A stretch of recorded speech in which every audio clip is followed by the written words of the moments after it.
All right, good morning. So today we're interviewing Adriana Garcia.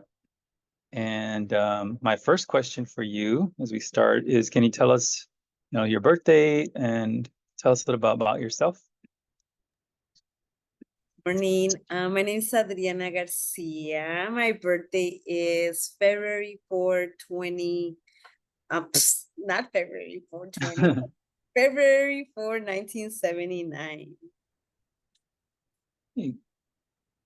So what are some of the roles that you play in your communities?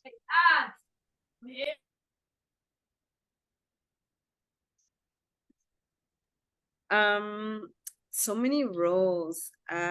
One is a mama. It has been front and center for me of an 11-year-old. The other has been lately in post-COVID, or well, not post-COVID, but since COVID, I should say, more of a strategist with how folks approach local work, either cultural work or political work, grassroots in civil, electoral, and also just being able to do what do you call it, organizing on small scale, I guess you can say. So gathering of people around sharing of thoughts and ideas in ways of making San Jose better. And then I would say a fundraiser or a philanthropist. Like I do small scale, either fundraisers or and fundraisers meaning like traditional like event production, but also email, right? Like let me email some folks and let's gather you all and let's fundraise for an organization or for a candidate. I am a member of the Santa Clara County Waste Coalition, and I am a co-founder of MyEase, which was created in 2003.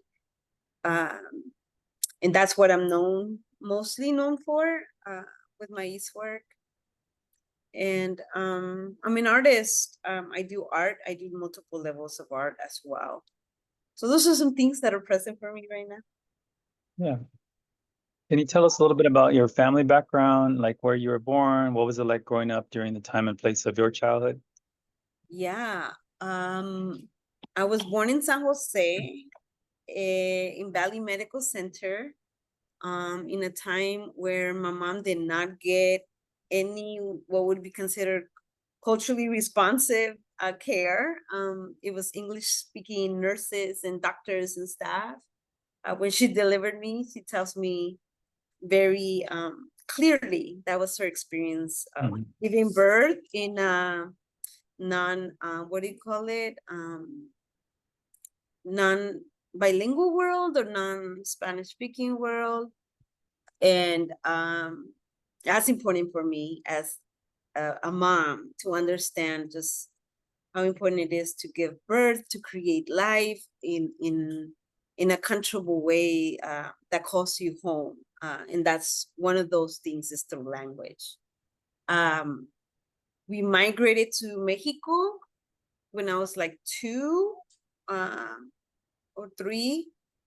And we lived in Mexico for a few years, a couple years.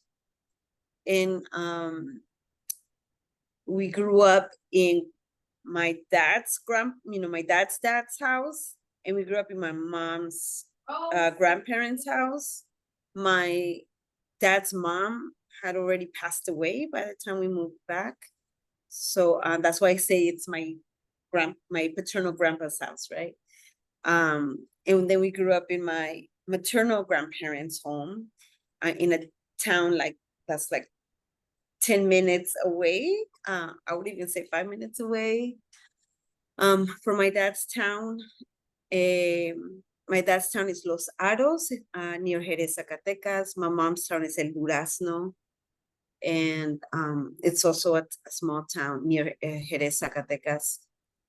Eventually, my dad comes back and builds a house and in the architecture of an American style house, right? Which is the American style is you usually come into a home and there's a living room, and then you make yourself into the hallway where the bedrooms are at, and then the kitchen's more like in the back. And it is very different from the local Mexican houses, because usually you come into and this is depending on class. I have learned about how people create their homes, but you come in and you will find what's called the Saiwan. I think you call it in English foyer. Mhm. Foyer. And then you go into the bedrooms, and then you go into a patio. And I don't know if that's a Spanish thing dynamic, or maybe a Arabic Moorish architecture. And then you'll find the kitchen towards, like, you go outside before you go inside the kitchen, the bathroom, and other extra bedrooms, no? And we lived there for a little bit. We had no working bathroom at the time, although it did have a bathroom. We still had to go outside and use an outdoor bathroom. I'm sure there's a word around that. I forgot what it's called. But for all that time, we grew up very humble and very rural and very non-modern. I also grew up with the what's called the corral by the house, the place where you house your animals. So we had cows and chickens and goats and sheep, pigs, and maybe a mula or two, maybe a horse too, like close to that house. So it's your house, and it's the place where you house the animal. Can you pause real quick? Just real quick. I can, by the way, I can't hear any noise in the background. It sounds pretty good like that, huh? I also, you know, in growing up like that in Mexico, in a very rural setting, it gave me, I feel like a deep understanding and like a love for big families. Like we had multi-generational families living in the same 2 to 3 bedroom, or 2 bedroom actually. Like we just figured out how to all live together. And it gave me an appreciation for animal life, and being able to witness like how from baby creation to how we would kill it for a big quinceañera or bautizo or a wedding, and we would all participate in the process. There was a division of labor when it came to killing the pig or the cow, or the sheep, and we all had a process in regards to dissecting and cleaning. And I say that all those details because it's so important. I feel like we are we're less connected to animal life. It also gave me a love for land, and really loving land, and understanding that owning your land is so important. So then we ended up, my dad, by the way, left us there. So he made the house, and then he came back and left us there in our new home. And our very modernized home for at that time. And then he came back one more time, and it was to bring us back. Why did he leave? Why did he leave us? Was because there was a drought. There was a water drought, and we could not plant, grow, harvest the peaches. So we have 4 acres of peach orchards, and there was no water to grow it. So that's why he left to go work, come back for us, and then we eventually left. And that's a whole story in itself, but we migrated. We migrated back to San Jose and stayed with an auntie at first. And then we stayed in the area known as Genie Avenue, which is by 24th and Williams area. And then from there, did the American thing and went to schools and try to immerse ourselves into American society, in as much as I feel we were sheltered I did only listen for the most part to Spanish only media. And, you know, ended up going to McKinley Elementary School and Fair. I think it's now known as Bridges Academy. And then we went to San Jose High and then San Jose State University. But yeah, so those are some things that did occur, and I hold memories so fondly of my upbringing as a small child. And that the migration we made, I have to say it was hard for me. It was definitely hard for me. I did not speak English, so creating a sense of belonging was through art. By the time that I migrated, I'd already gone through what's known as TK, preschool, kindergarten, first grade. And I discovered when I migrated here that I was actually very smart and very creative. And I want to say that was because of Mexico's educational system. I had done every type of art possible before I migrated. And art, once I migrated, created a sense of belonging. And that included even my makeshift sketchbook and my journal, because I had no way of communicating with folks who spoke English and or was bullied for not knowing English. And so what do? You speak with creative ways that do not have to do with language as a way to humanize yourself back again. And so eventually, it wasn't probably until, if it wasn't, I want to say, if it wasn't for bilingual teachers in that K-5 experience, I probably, yeah, other than that, I didn't have a sense of belonging within the school system. Within family, I grew up in a heavily migrant neighborhood with people that were from Los Altos or from nearby towns near Los Altos, or with people that also came from more rural Mexico. And I think, you know, playing outside in the neighborhood, partying, we partied, people's birthdays, like the whole neighborhood came, like very neighborly. It was very neighborly when people had parties, barbecues, carne asadas, bautizos, everything was in the backyard, right? We were so poor, we cannot afford a hall or things of that sort at that time. Eventually we could, and we did. And then, you know, when it came to like being able to create a sense of belonging, like in community, I would say it really clicked when I was in high school, and I was asked to be the president of the Latino club. At that time, it was called the Spanish Club, and there was another club called the Cinco de Mayo Club, and the Spanish Club eventually changed its name through. After I was president, my brother, who's 1 year younger, became president, and he changed the name to the Latino Club, which is good for him. Pero it was through those clubs, and it was through the activism of those clubs, particularly the point in history of combating Prop 187 that really what became a catalyst for me to create a sense of belonging politically. I do want to honor my experience in creating a sense of belonging also through gangs.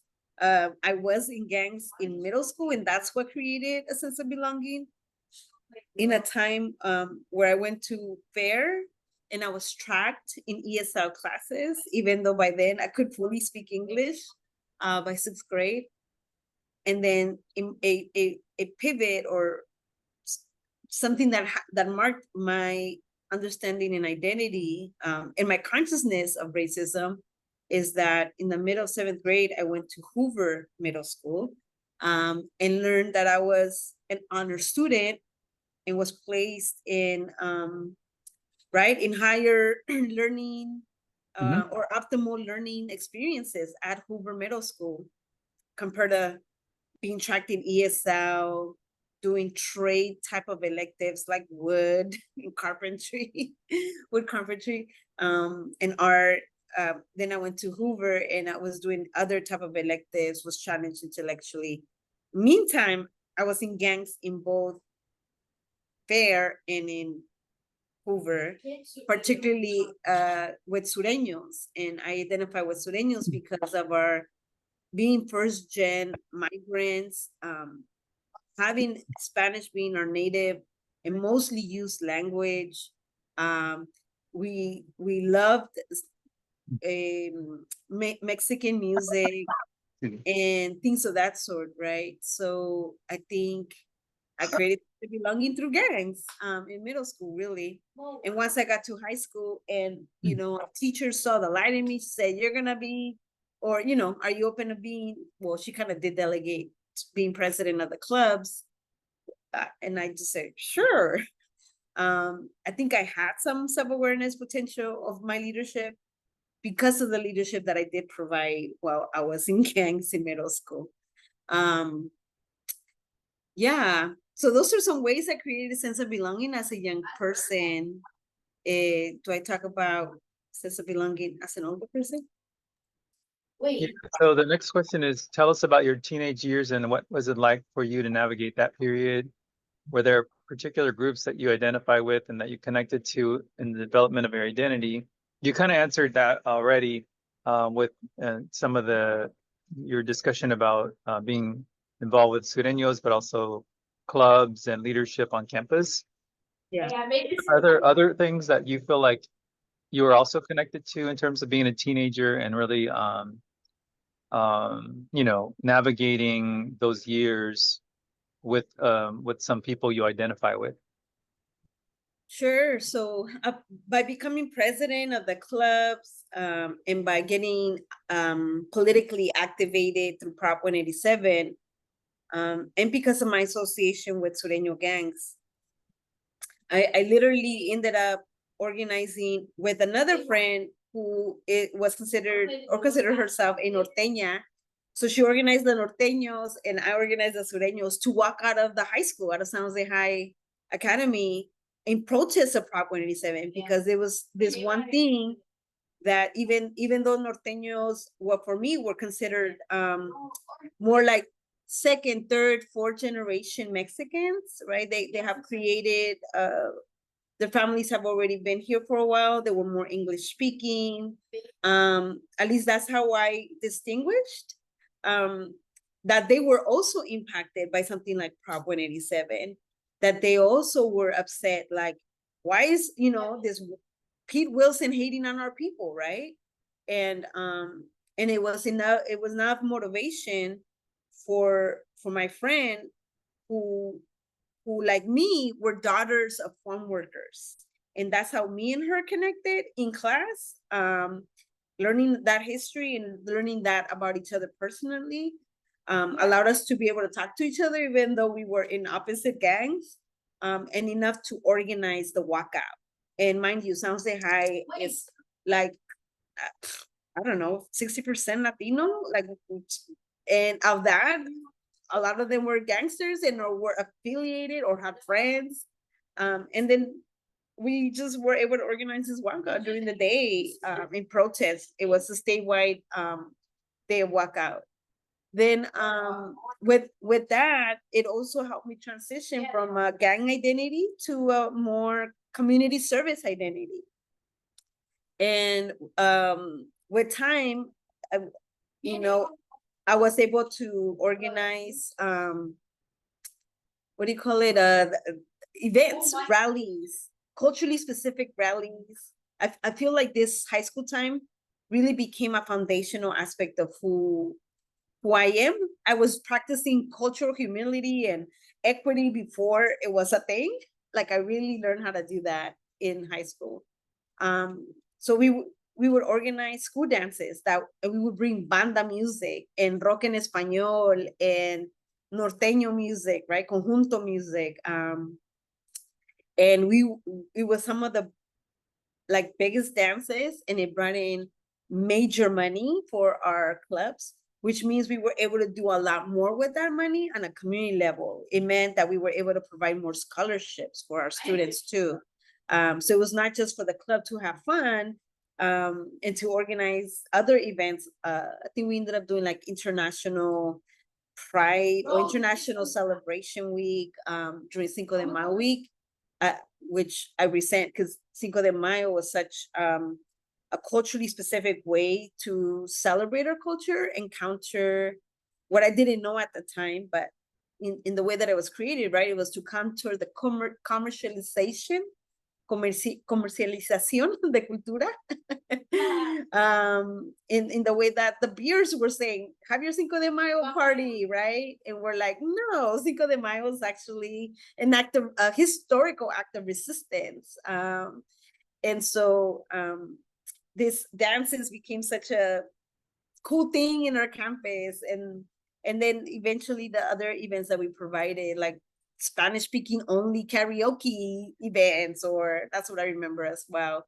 And eventually college tours. We would do college tours, and we would also then, I started affiliating with community organizations, professional associations, with that are business oriented, or like Hispanic journalists or something, or Hispanic business chamber of commerce, because then we would be able to go to these gala dinners, fancy dinners, and then us as students got to experience a whole life outside of the barrio, no? And got to then connect with professionals who had careers in things that they were passionate about. So that those things were important for me as we created sense of belonging for all of us, a whole bunch of us. That eventually led me to be presidents of other clubs beyond the brown spaces. And that included like the president of the California Federation Scholarship Club, the vice president of the student body for the junior class, so things like that. And then the captain for cross country.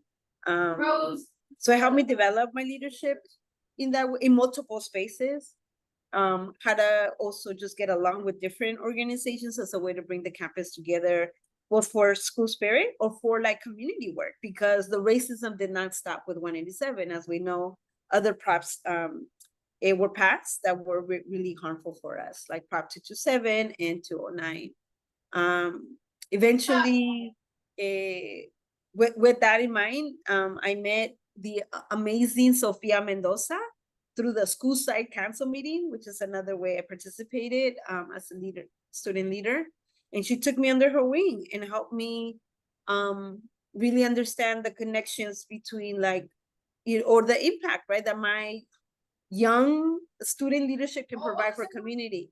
And it started with her, and then eventually Gil Villagran, who was also part of the school side council meeting, who's a social worker, was a professor at San Jose State. I don't think he's longer teaching anymore, but he was also like a community journalist. He would write a lot about what's happening in the community, but also what's happening around the world and making the connections. He wrote for El Observador. But under their leadership, I ended up creating a conference to address gangs. I think it was in like 1996 or 97 in Maxa, and Maxa Community Youth Center. And it was very youth-led, youth-oriented. We brought in youth together, and we also brought community folks together to help create ideas for how to address gangs in San Jose, and also brought resources and information and the latest statistics about how it was impacting particularly Latino youth. And so that was the start of, also another layer of my leadership in community, while still maintaining my leadership on campus, in as much as my leadership in community, with my identity as at that point a former gang member, and then also my newer identity in regards to political activism. Eventually, I was named La Patriota, which means the patriot. And yes, it's a very nationalist title, but people felt that I was always in my Mexican pride and that I was always protective of anything Mexican. And of course, there was many things that were threatened, right? Our identity, particularly, and our racial identity. And and there was things that were, the messaging, right, was particularly in an attack against Mexican migrants. And so I carry my Mexican flag on my sleeve, as they say. Eventually, all those things. Oh, and also then at that time, you know, was still continuing my art form, and poetry being one, learning instruments was another. I'd been part of the jazz band in middle school, but in high school I went from the jazz band and eventually theater. I also met another elder, Felix Alvarez, who was part of the Teatro Campesino, and did a theater skit around a prevention or intervention of tobacco smoking for youth. And so then did, you know, cultural activism, right? Or artivism, I think it's called now. So meeting the elders in that time of threat to communities of color, joining clubs and doing the community work, really transformed who I was and who I eventually became once I went into college. You know, it really informed me,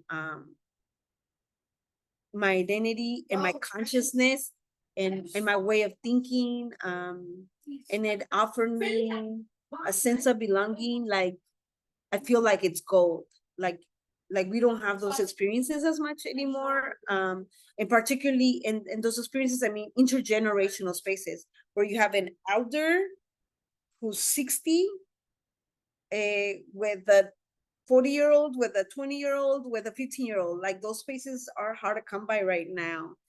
And I'm mindful that COVID really, I feel, anchored us into like, who are we, who are our people, and what am I going to do one step at a time? But I'm a believer in the collective, and I believe we have a lot of work to do to go back to being into those intergenerational spaces, because we get to learn from each other, and that diversity of thought will actually has been, historically been, and will continue to be, the salvation of our people's struggle to create a better world. So can you talk a little bit more about when you were given the name La Patriota? Like, how old were you, and how did that shape kind of what you were envisioning about your future as an activism? I mean, repeat it again. Oh, so the name La Patriota is a name that was given to you. How old were you when you got that name, and how did that shape your vision of the future of your work? Well, the name was more of like, I feel it was complementary to the work that I was already doing. It happened to be around, so because of my leadership and because of the high population at San Jose High, there was diversity among the Spanish speaking population. So you had like what's, you know, what happens in high school, right? You have the segregation thing going on based on race, or based on music, or based on hobbies, or passions, right? So yes, we did have the hip hop circle, we have the athletes, and we had the Gothic. But within the Latino community, we had like the Latinos that like banda. We had the ESL group of students. Then we had the Rock en Español students. Then we had the Latinos who love freestyle, right? And so because of those circles, I think La Patriota was a name that the Rock en Español community particularly gave me. And the Rock en Español community tends to be, I want to say, more conscious than the other music affiliated student groups, because rock en español or rock is already an act of rebellion musically. And within rock en español, the music is conscious. Like the groups coming out talk about social justice, talk about how change is needed. At that time, I was listening to El Tri and to Jaguares. Who else was I listening to?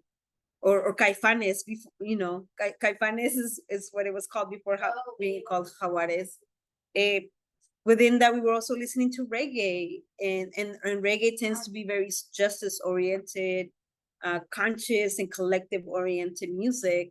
So it's to no surprise now that I understand music in its consciousness, that the Rock en Español student crew like gave me La Patriota as a name, and the name in itself stayed with me as I used it in when I was, I don't know, 20, 21, 22, because then I became a spoken word poet at that time. And what I mean by spoken word poet, meaning, yes, I performed, but I also got to do amazing work in the community beyond the spoken word scene and beyond the college scene where it was mostly taken up at. I was able to perform at community social justice events. I was able to travel and perform to Canada, to Mexico, to the Philippines, and able to use that. But by my local name, because everybody, particularly hip hop, in hip hop, you always have like a name, an MC name, right? And mind you, in my spoken word, I did a little bit of Spanish rapping, and so my MC name was La Patriota. So it both carried from my activism in a school, in a high school, and into my cultural activism in the community as a college student and beyond. Once I was in Sound State, and then once I graduated Sound State, that name stayed. But yeah, I would say that's how the name was able to, that particular name was able to contribute to my cultural, political, or activism identity. For all those, 10, 15 years. Not recently, most recently, I was at a Aztec dance practice. I go sometimes just to be in the spirit of Aztec dancing because I love it so much, but my legs do not allow me to dance due to pain. But I joined it, and somebody was there. They're like, La Patriota, and they just screamed my name after Aztec dancing was done and after Palabra was done. And I was like, who, what?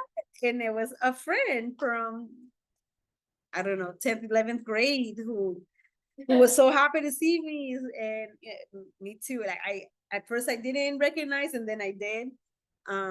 But that's how people also still remember me. And some of the words that she used were, "You're always so kind, and you were there for others, and you were so popular," and things of that sort. And I'm like, oh, I didn't know I was popular. That's something I don't know, the Valley girls get, right? Like, what do you mean I'm popular? And I was just doing community work or in service, right? Of particularly Latino students on campus. But yeah. That's cool. So what changed as you transitioned from teenager to adult activist, artivist? What is a regular day like for you now compared to when you were a teenager? Oh boy.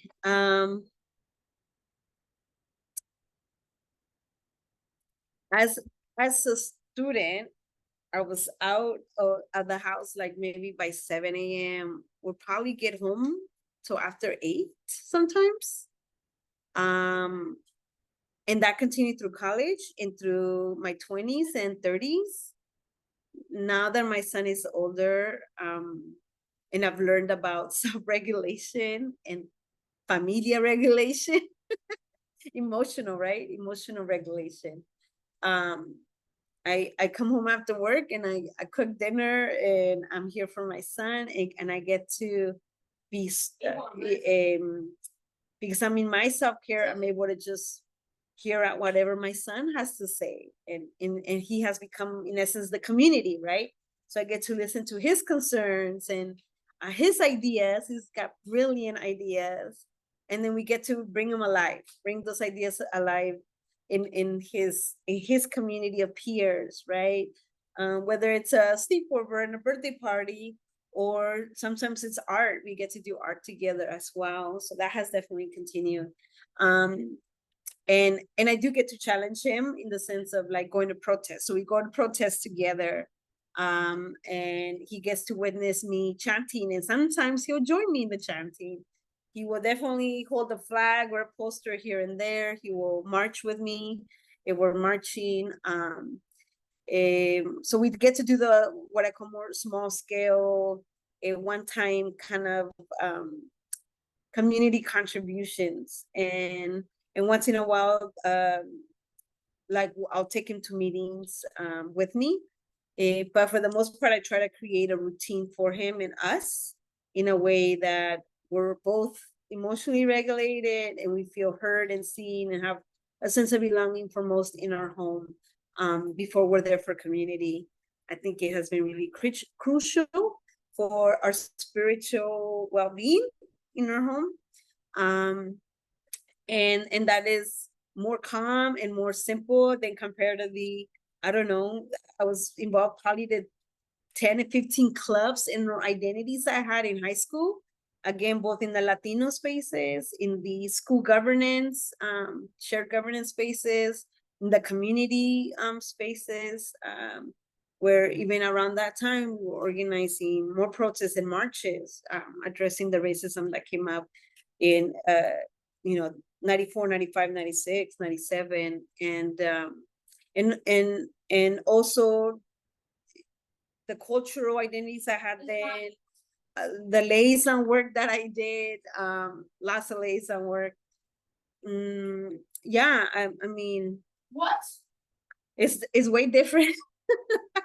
And I didn't have the responsibility of caring for a little one, right? Like my mom did that amazing work for us, but there was always food on the table, and there was a certain level of trust that I was at school and I was doing my student thing and my leadership thing and my cultural thing.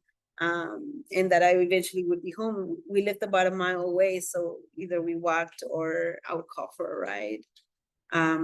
When picked up late, if we had late meetings or a performance or an event for parents. So that's the other part I didn't mention earlier, like being part of the clubs and understanding them policy. Then I did become a co-creator with teachers to create educational workshops, especially around college readiness, and or local policy, how it would impact particularly Latino families. And I learned how to translate at that time too, how to translate for this type of workshops from English to Spanish. But yeah, so from going from 7 a.m.-ish to like 8 p.m. Monday through particularly Thursday on a high school level to now this is called, go to work, come home, do the dinner thing, and then if I do any behind the scenes community work, that's usually where I fall in line in regards to administrative task. So the administrative tasks usually get done like at 6 a.m. before I make breakfast for the house and lunch and prepare us to shift over to school drop off and work, or I do it in the evening after dinner. And that may mean like I'm outreaching to a few folks to help write some letters, to fundraise, to coordinate a meeting, or coordinate a protest, or rally, or mobilize people to show up for a city council meeting, things of that sort. Texting has been my best friend for the most part, has worked, being able to mobilize folks.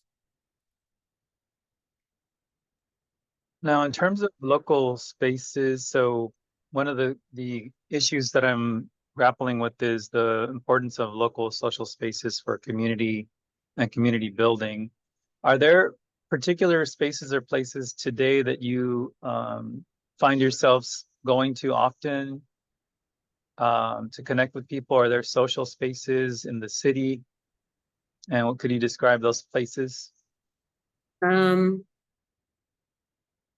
Oh boy. So some of the most beautiful places, social spaces, to cross paths with other amazing creative people, both politically and artistically, is the Mexican Heritage Plaza, the Macla,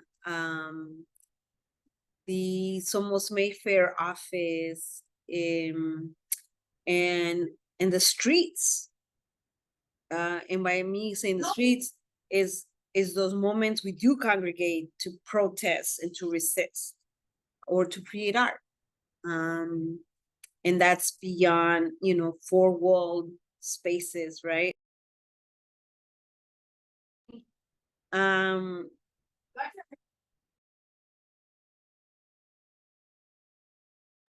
and so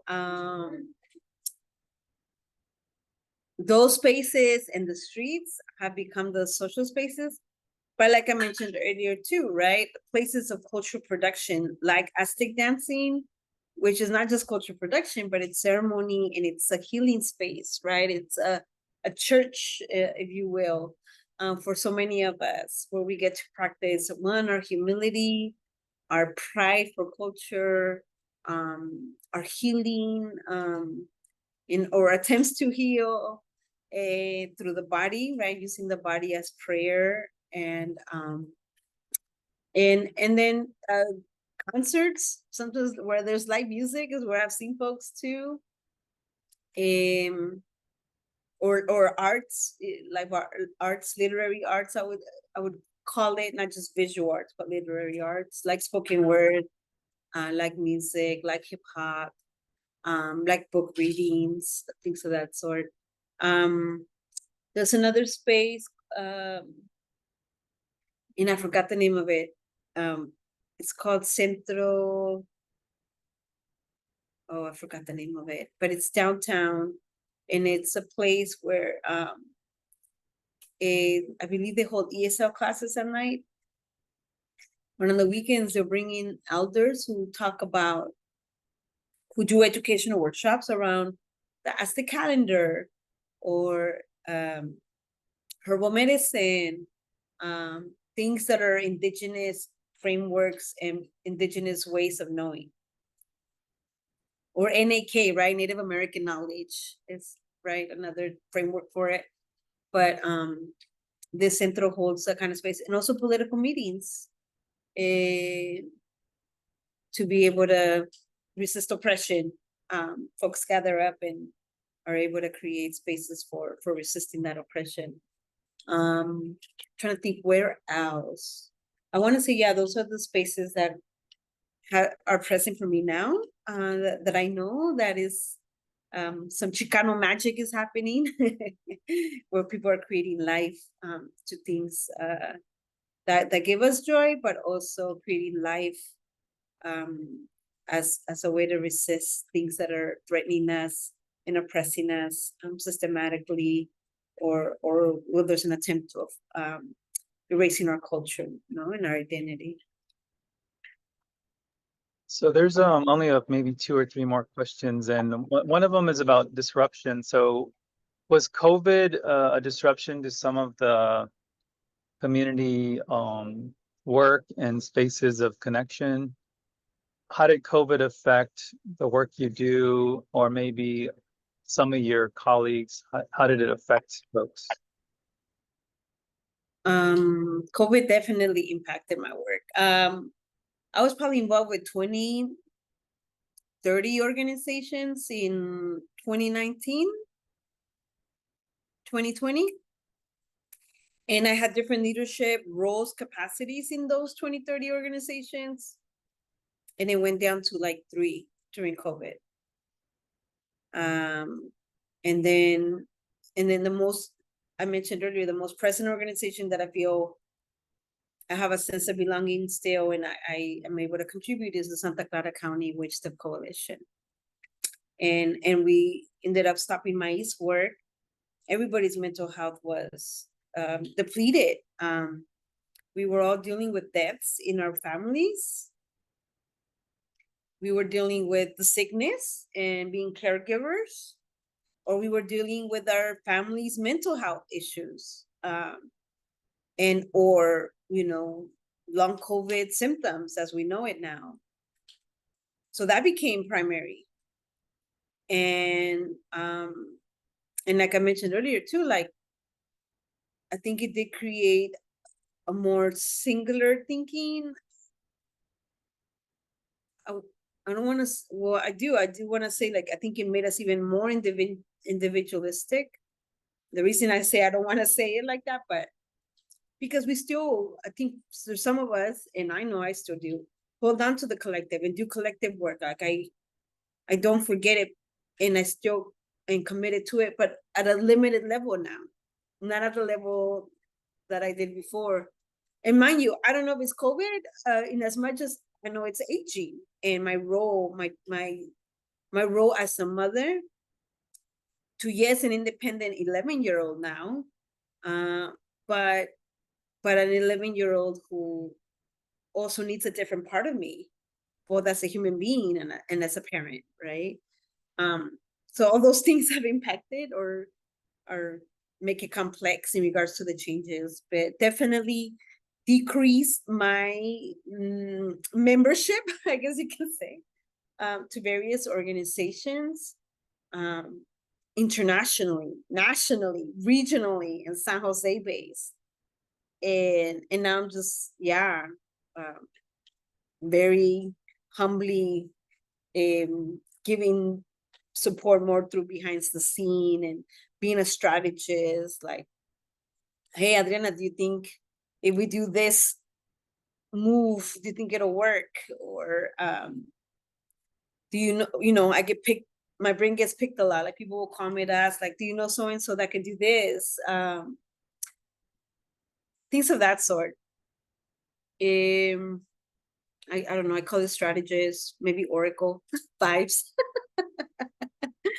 In helping, connect the dots or glue or bridge things that would otherwise not necessarily always make sense to the ordinary person. Mhm.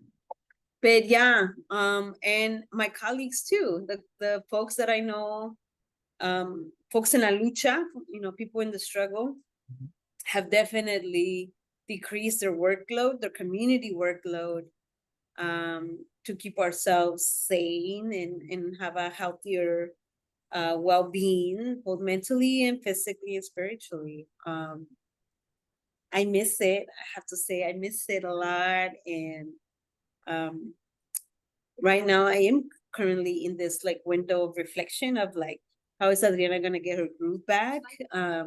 As my son is becoming more independent, I'm like, okay, I think I can come back to the work, because I know that my son will go into creating his own identity, right? In this next few years, he's gonna create the spaces of belonging for himself. And he'll be fine because he's got a good head on his shoulder and he's got a whole village to back him up. And in the meantime, I'm gonna go back into like what I know is like passion to my heart, which is serving the community. And I'm hoping to bring him with me.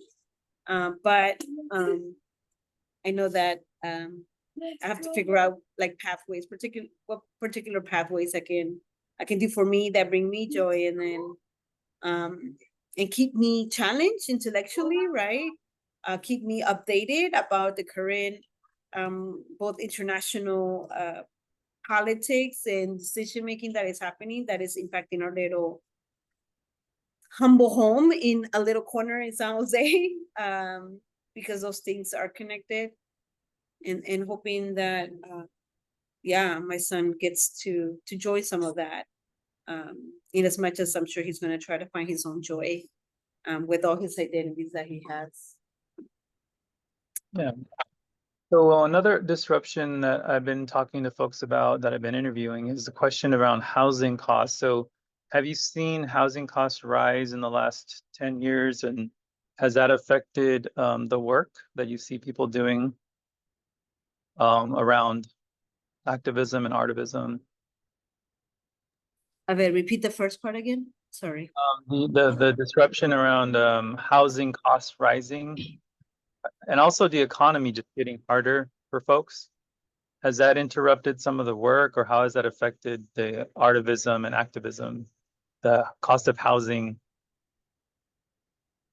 Well, I think the recession of the 2008, 2009, right, under Obama, whereas, yeah, the recession of 2008, 2009 forced people to stay in San Jose because they couldn't afford buying their own homes. Mhm. That generation ended up creating what I call a renaissance in San Jose. And for me, that was like the second renaissance that I had witnessed, because I was part of a 2002 renaissance with me and my peers, that we created a whole bunch of cultural spaces while we were in college. And that included like spoken word and hip hop and all in visual art, in community art spaces in the context of social justice. Like, it was a beautiful renaissance in 2002, 3, 4, 5. In 2010, 11, 12, I feel like I got to witness like a new generation of art, not necessarily social justice oriented, but just, as we say, for the culture, right? And for the culture of San Jose. And it was multiracial, and it was intercultural, and it was very Sanho, I would call it. And that generation, I feel, has impacted a beautiful art scene in San Jose. It has also forced people to leave San Jose.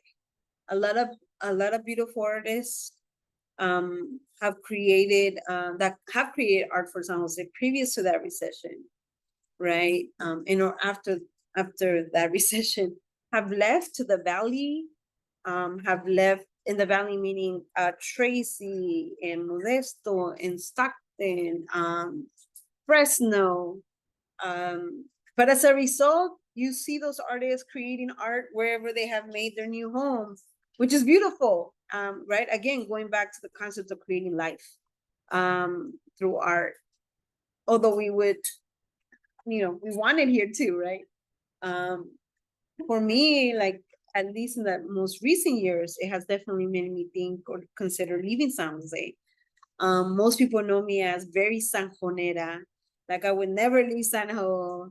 I think people do have a trust in me that I'm a cultural maker, cultural production cultural producer in San Jose.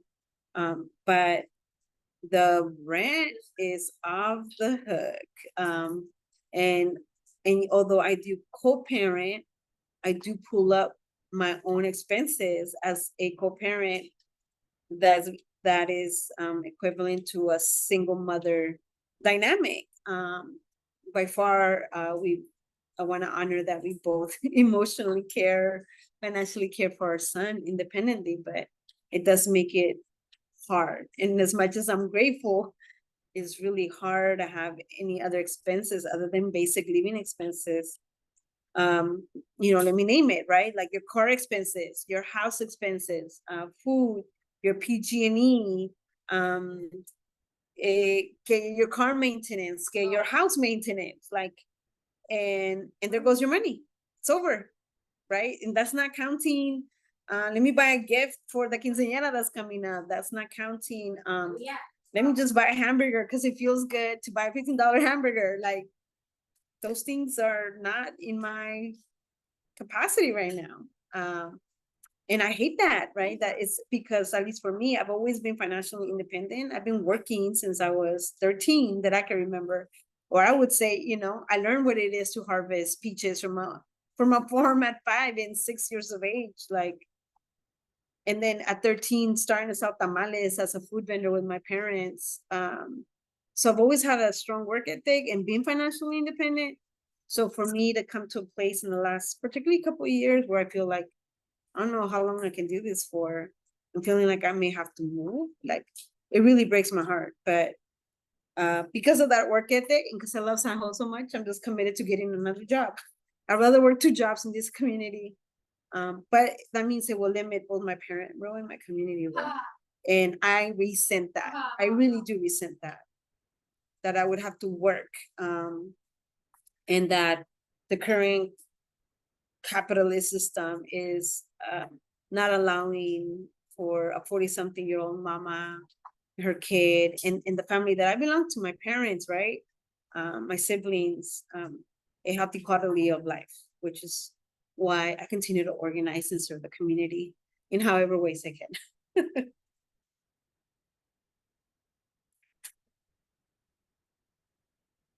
Thank you for sharing those details too. And yeah, that helps me understand better the influence of COVID, but also the influence of the economy and how the housing cost is really affecting everyone, and our sense of space, right, is changing, whether we feel like we can afford to hang with it or not. Yeah.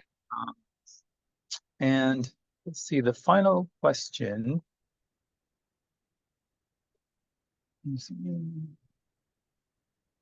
Do you have any concerns about the future of San Jose beyond what you've already shared? And what's your vision for San Jose? Oh, wow.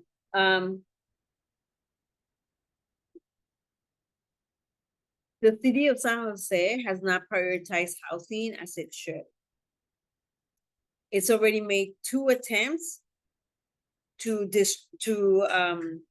funnel money that has been meant for housing for other things. And those 2 times that it has attempted that, the community has come back to say, and housing first, and has, kept the city accountable. Like, they passed a bond from what I understand. And this bond has been meant for housing, and the city's like, well, let's see if we can use it for something else. Like, and the community is like, nope, you're gonna keep it for housing.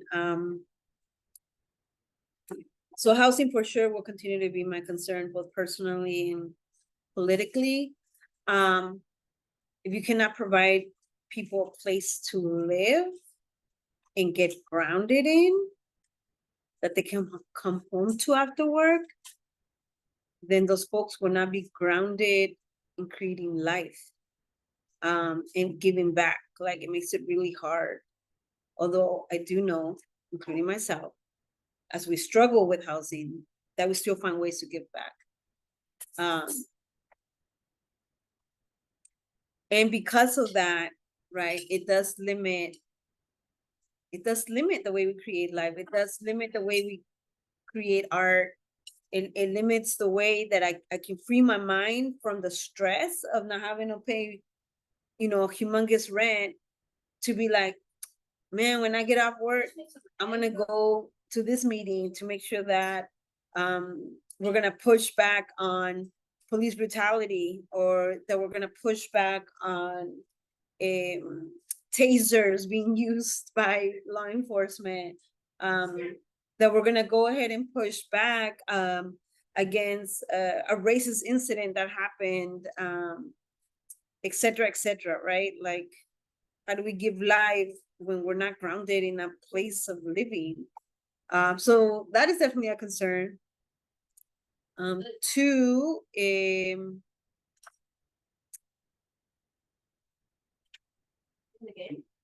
the fact that folks are going to continue leaving. I think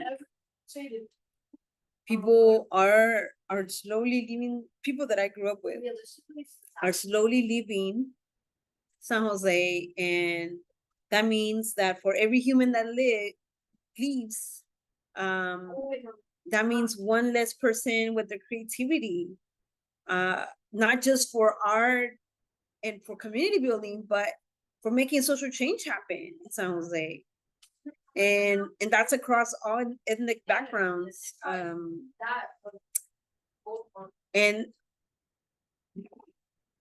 that is super concerning. The other is the attack on ethnic studies the last few years. I am concerned that we haven't found a way to gather the youth in a solidarity framework across ethnicities. Something I've been thinking about for a couple years, trying to find my capacity, like really trying, I really make time to sit with it and be like, what is going to be my approach? Who's going to be engaged? And then I get limited by, or I get challenged by time limitations, to roll out the work. And I know it's important because my kid is going to come into high school, taking the next studies courses, his conscience is going to be growing. So for me, it's very urgent and it's very proximate that we start engaging the current 14, 15, 16-year-olds in understanding that your struggle is my struggle is your struggle, that, that I'm not free until you're free, right? And that will also be, another added, salvation to our people's struggle. The youth, I think we need to invest in the youth. We need to create more jobs for the youth too.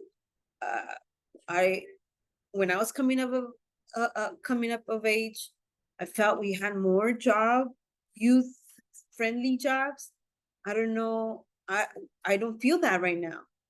I'm trying to, even as a parent, think like, okay, what job is Ali going to do? Because I'm going to raise him like I was raised. Like, as soon as you're 14, get to work.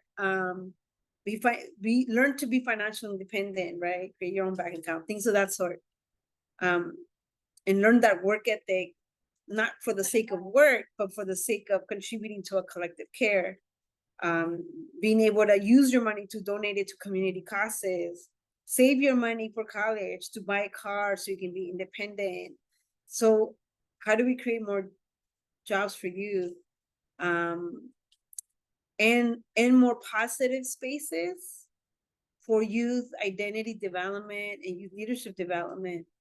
I also grew up in a time where clubs were 16 and over. And honestly, that gave me a space of like relax, to relax, and go dance and go listen to music, and be out of my, intellectual head. I learned really early on how that was crucial. And now that you don't have those spaces in as much, although I know, and I do want to honor that, like everything else,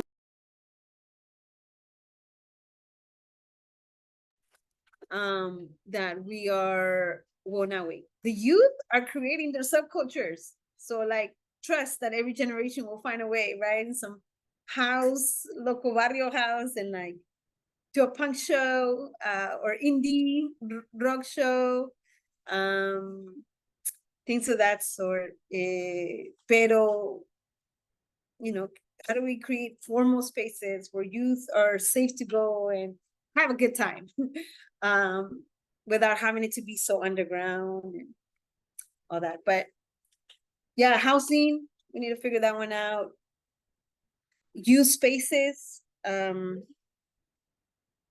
create youth spaces both in learning about ethnic studies beyond the school system and in community, creating jobs for the youth, for them to learn to be independent, and to have something to do, because there's many youth who might not connect with ethnic studies, but might be able to connect with I need a job to help my family, right? Or to go have a safe space to like listen to more positive, or what they call pro-social activities, right? So through cultura, through plastic dancing, through a live band.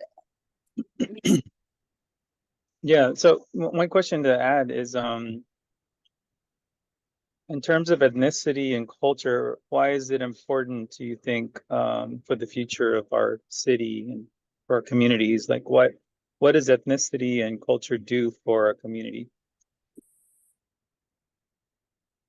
Yo, I mean, I always say that my Chicana pride saved my life. My understanding of being Chicana as a teenager, being mentored by elders who would be like, point the fingers, like, don't you forget who you are, don't forget your roots, so you know where you're going.